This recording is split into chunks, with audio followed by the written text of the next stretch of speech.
భయం అది పుట్టించింది. సో అప్పుడు నేను కరెక్ట్ గా తెలుగు లెర్న్ చేసుకుని వస్తున్నాను.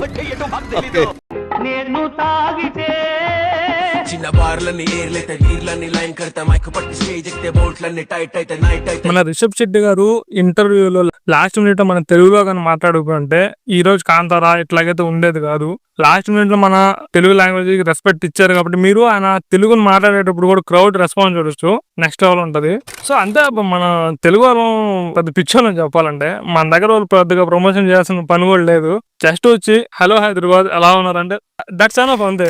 ఆటోమేటిక్ వాళ్ళు ప్రమోషన్ అయిపోద్ది. అలాంటి హార్డ్ కోర్ తెలుగు ఆడియన్స్ ని పట్టుకొని వాళ్ళు చాలా అంటే చాలా చీప్ గా చూస్తున్నారు అన్ని ఇండస్ట్రీస్ కూడా. సో వాళ్ళు కూడా వచ్చే టైం వస్తుంది, అప్పుడు మనం చూపించవచ్చు.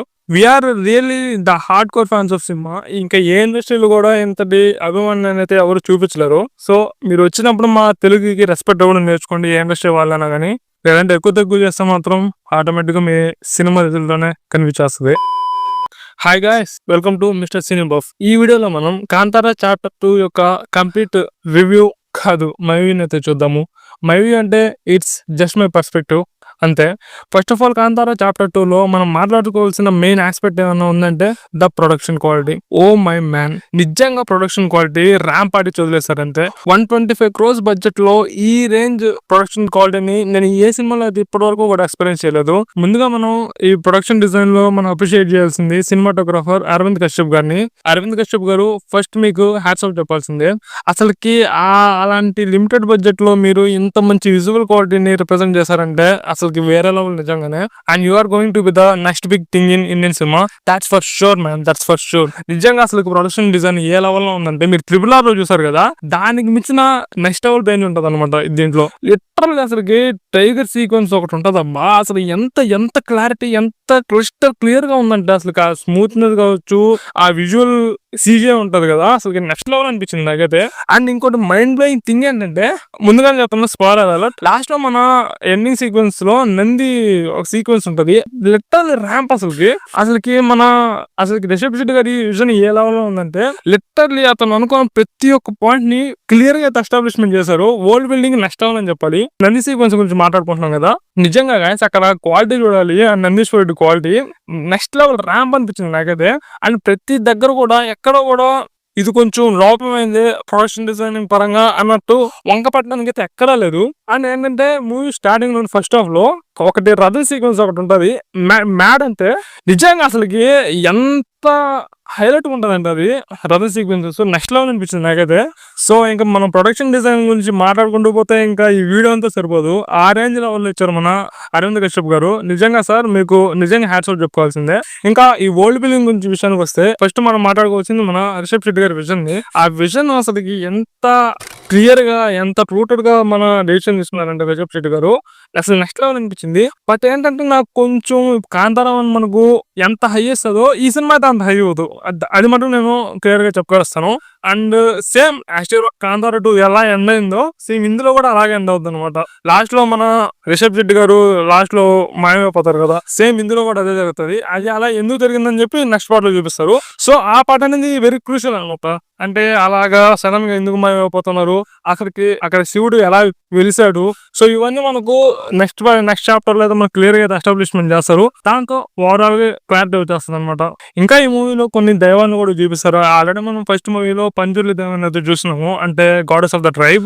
అండ్ ఇంకోటి గులిగ దైవాన్ని కూడా మనం చూస్తున్నాము, అంటే లాస్ట్ లో మన రిషబ్ శెట్టి గారికి పోతారు కదా క్లైమాక్స్ లో కాంతారా 1 లో. సో ఆ దైవాన్ని గులిగ దైవం అంటారు అనమాట. సో గులిగదేవాన్ని ఈ మూవీలో ఇంకా క్లియర్ గా ఎస్టాబ్లిష్మెంట్ చేశారు, అంటే డైరెక్ట్ గా చెప్తారు అనమాట, గులిగదేవం అనే ప్రొనౌన్స్ చేస్తారు దీంట్లో. సో అట్లాగా ఆయనకున్న డిఫరెంట్ ఫార్మ్స్ ని కూడా ఇందులో ఎస్టాబ్లిష్మెంట్ చేశారు. బట్ ఏంటంటే ఈ పంజుర్ల దైవ, కులుగ దైవ, ఇంకోటి మనకు క్లైమాక్స్ లో అక్కడ జెండర్ ఈక్వాలిటీ సీన్ ఒకటి ఉంటుంది, అది హైలైట్ ఉంటుంది అనమాట. అక్కడ ఆ సీన్ లో మనకు చాముండి దేవి కూడా వస్తుంది. సో ఈ దైవాలందరూ ఆ యొక్క ప్లేస్ లో ఎలాగ వచ్చారు అనేది ఈ మూవీలో కూడా అక్కడ అయితే చూపించలేదు. సో వీటికన్నిటికీ ఆన్సర్ మనం నెక్స్ట్ చాప్టర్ లో అయితే చూస్తాము. ఇంకా యాక్టింగ్ వైజ్ చూస్తే మాత్రం ప్రతి ఒక్కరు ర్యాంప్ పాటి చదిలేశారు. రిషబ్ శెట్టి గారి గురించి ఆల్రెడీ మనం ఫస్ట్ పార్ట్ లోనే చూసాము, దీంట్లో కూడా అసలుకి ఏ మాత్రం అసలు తగ్గలేదు.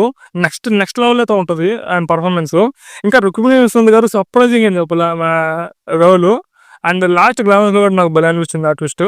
అంటే నాట్ ద బెస్ట్, బట్ కొంచెం అయితే సర్ప్రైజ్ చేస్తుంది.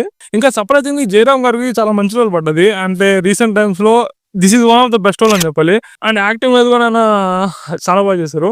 అండ్ ఇంకోటి చెప్పడం మర్చిపోయాను, ఇంకా ఈ మూవీలో ఇంకొక కొత్త ట్రైబ్ ను కూడా మనకు ఇంట్రడ్యూస్ చేశారు అనమాట. లైక్ ఏంటంటే ఇప్పుడు మనకు అవతార్ మూవీలో ఇప్పుడు కొత్తగా ఇంట్రడ్యూస్ చేస్తూ ఉన్నారు కదా కొత్త ట్రైబ్స్ ని. సో అట్లాగే ఇందులో కూడా కడప ఆర్ కదప అనుకుంటాను అలాంటి ఒక ట్రైబ్ ని అయితే ఇంట్రడ్యూస్ చేశారు. అంటే ఇది ఈవిల్ ఫోర్స్ అనమాట.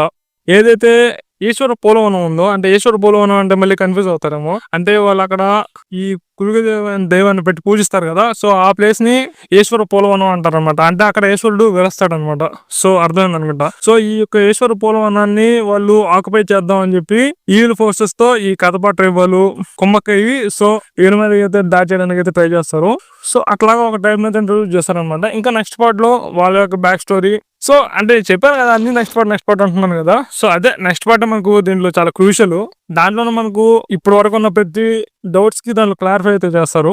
ఇంకా ఇందులో కాంతారా ట్రైబ్ వాళ్ళకి మన రాజులు ఉంటారు కదా, వాళ్ళకి వార్ సీక్వెన్స్ అయితే ఒకటి ఉంటుంది. అది కూడా అసలు చాలా బాగా ఎగ్జిక్యూట్ చేశారు. కొన్ని ఎలివేషన్ షాట్స్ అయితే రియల్లీ వర్త్ ఇట్ అనిపించింది నాకైతే. ఇంకా మ్యూజిక్ ఈ సినిమాలో అజనీష్ లోక్నాథ్ గారి మ్యూజిక్ మెయిన్ అసెట్ అని చెప్పాలి. అసలు ఎక్కడ కూడా ఏం మాత్రం అయితే తగ్గలేదు. అసలు ర్యాంప్ ఆడిచ్చేసారు అంతే. ప్రతి సీక్వెన్సెస్ కి దానికి తగినట్టు నెక్స్ట్ లెవెల్ అయితే మ్యూజిక్ కంపోజ్ చేశారు. అసలుకి చాలా చాలా అంటే చాలా బాగా అనిపించింది. అండ్ క్లైమాక్స్ లో సో అది ఇంకా కేసు సాల్వ్ అయినట్లేదు, బట్ అదంతా హై ఫీలింగ్ అయితే ఇవ్వలేదు. ఎవరైతే ఓజీ కాంతారా మ్యూజిక్ వినుంటారో వాళ్ళకైతే నేను చెప్పేది అర్థం అవుతుంటది. అంటే హాల్లో చూస్తుంటారు కదా కాంతారా 1, సో వాళ్ళకైతే అర్థం అయి ఉంటది బాగా. సో అది ఇంకా మూవీ గురించి చెప్పాలంటే. అట్లాగే ఇప్పుడు by one get one offer ఒకటి నడుస్తూ ఉంది కాబట్టి మూవీ మీద ఖచ్చితంగా అయితే సినిమాకి వెళ్ళి చూడండి. నిజంగా ఈ మూవీ మీకు స్టోరీ వైజ్ నచ్చకపోయినా కానీ ఆ ప్రొడక్షన్ డిజైనింగ్ మాత్రం ఫ్లాట్ అయిపోతారు. So that's it guys. Hope ఈ వీడియో మీకు నచ్చిందని అనుకుంటున్నాను. వీడియో నచ్చితే మాత్రం ఖచ్చితంగా మన ఛానల్కి అయితే సబ్స్క్రైబ్ అవ్వండి. అండ్ పక్కన ఉన్న బెల్ ఐకాన్ కూడా కొట్టి పెట్టండి. పడి ఉంటుంది అలా. And stay tune.